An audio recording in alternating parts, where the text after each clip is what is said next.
ভারতেই থাকবেন শেখ হাসিনা, অন্য কোথাও যাবেন না। তবে রাজনীতিক আশ্রয়ে নয়, ভারতীয় ভিসা গ্রহণের মাধ্যমেই দেশটিতে অবস্থান করবেন তিনি। শুক্রবার মার্কিন সংবাদ মাধ্যম CNN এর অঙ্গ প্রতিষ্ঠান নিউজ 18 এক বিশেষ প্রতিবেদনে এই তথ্য জানিয়েছে।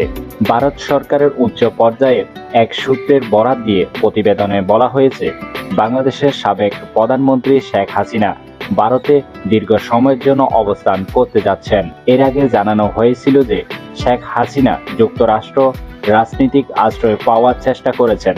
সংবাদ মাধ্যমটির দাবি, শেখ হাসিনা ভারতীয় ভিসার মাধ্যমেই দেশটিতে অবস্থান করবেন, কারণ ভারতের সংবিধানে কোনো শরণার্থী বা সাহায্য প্রার্থী আশ্রয় নেওয়ার আইন নেই।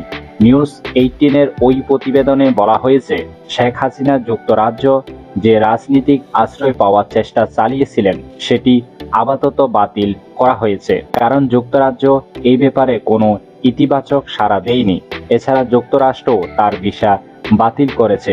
অন্যদিকে শেখ হাসিনাকে আশ্রয় না দিতে যুক্তরাজ্যের উপর ইউরোপের অন্য দেশগুলো চাপ দিচ্ছে। তবে ভারত সরকার তাকে বলেছে যে যতদিন পর্যন্ত তুমি ভবিষ্যৎ পরিকল্পনা ঠিক না করেছেন ততদিন পর্যন্ত তিনি ভারতে অবস্থান করতে পারবেন।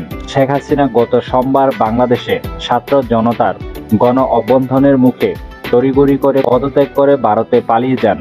প্রাথমিক অবস্থায় তার পরিকল্পনা ছিল প্রথমে ভারতে যাবেন, দেশটিতে অল্প সময় অবস্থান করে উড়াল দেবেন যুক্তরাজ্যে, কারণ তার বোন শেখ রেহানা ও তার মেয়ে টিউলিপ সিদ্দিক যুক্তরাজ্যের নাগরিক। তবে সেটা না হওয়ায় এখন তিনি ভারতেই থেকে যাবেন। জানা গেছে, শেখ হাসিনার কন্যা সাইমা ওয়াজেদ পুতুল বর্তমানে দিল্লি ভিত্তিক বিশ্ব স্বাস্থ্য সংস্থার একজন সিনিয়র কর্মকর্তা, যে কারণে দিল্লিতেই অবস্থান করেন তিনি।